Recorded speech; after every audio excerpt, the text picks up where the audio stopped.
कांग्रेस होती तो देश में आए दिन देश के कोने कोने में सीरियल ब्लास्ट, बम धमाके होते ही रहते। कांग्रेस आपकी संपत्ति छीनकर उनके खास लोगों को बांटने की गहरी साजिश रचकर बैठी है। प्रधानमंत्री नरेंद्र मोदी ने राजस्थान के टोंक सवाई माधोपुर में रैली को संबोधित करते हुए कांग्रेस पर जोरदार हमला बोला। उन्होंने कहा कि कांग्रेस आपकी संपत्ति छीनकर अपने खास लोगों में बांटने की साजिश रच रही है। कुछ दिनों पहले राजस्थान आने पर मैंने यही बात कही थी। पीएम मोदी ने कहा कि कांग्रेस की सरकार आई होती तो देश के कोने कोने में सीरियल ब्लास्ट हो रहे होते। अगर दिल्ली में कांग्रेस की सरकार होती तो क्या क्या हुआ होता। कांग्रेस होती तो जम्मू कश्मीर में आज भी हमारी सेनाओं पर पत्थर चल रहे होते। चलते कि नहीं चलते?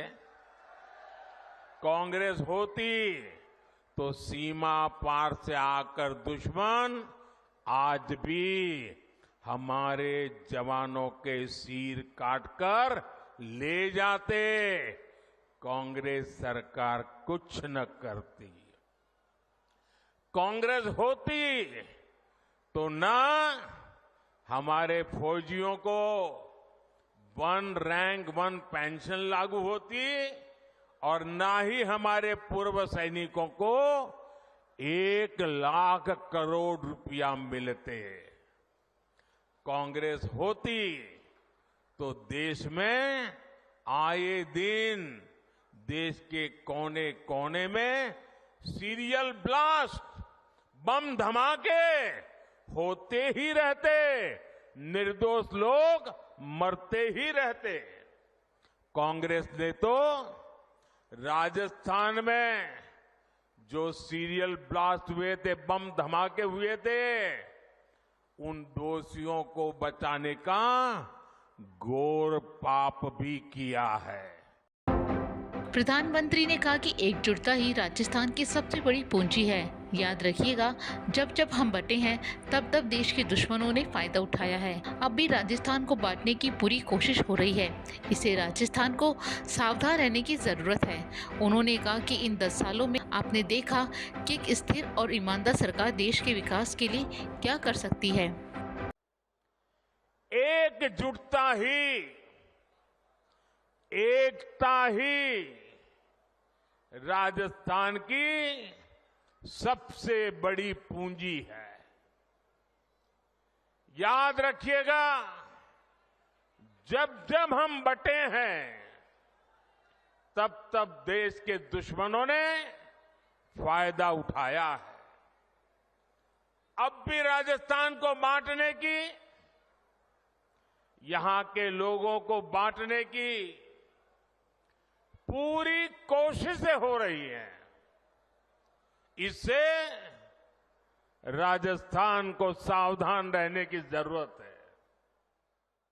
इसके साथ ही प्रधानमंत्री नरेंद्र मोदी ने कुछ महीने पहले कर्नाटक में हनुमान चालीसा सुनने को लेकर एक युवक के साथ हुई मारपीट की घटना का जिक्र भी किया। पीएम ने कहा कि आज हनुमान जयंती पर आपसे बात करते हुए मुझे कुछ दिनों पहले एक तस्वीर भी याद आ रही है। कुछ दिनों पहले कांग्रेस के शासन वाले कर्नाटक में एक छोटे दुकानदार को केवल इसलिए बुरी तरह पीटा गया क्योंकि वो अपनी दुकान में बैठे बैठे हनुमान चालीसा सुन रहा था। इसके साथ ही प्रधानमंत्री ने कांग्रेस के राजस्थान में शासनकाल के दौरान रामनवमी पर हुई हिंसा का जिक्र किया। उन्होंने कहा कि कांग्रेस ने तो राम राम सा कहने वाले राजस्थान में रामनवमी पर प्रतिबंध लगा दिया था। कांग्रेस ने शोभा यात्रा पर पत्थरबाजी करने वालों को सरकारी संरक्षण दिया। कांग्रेस पार्टी ने सत्ता में रहते हुए जो जख्म दिए वो राजस्थान के लोग कभी भी भूल नहीं सकते।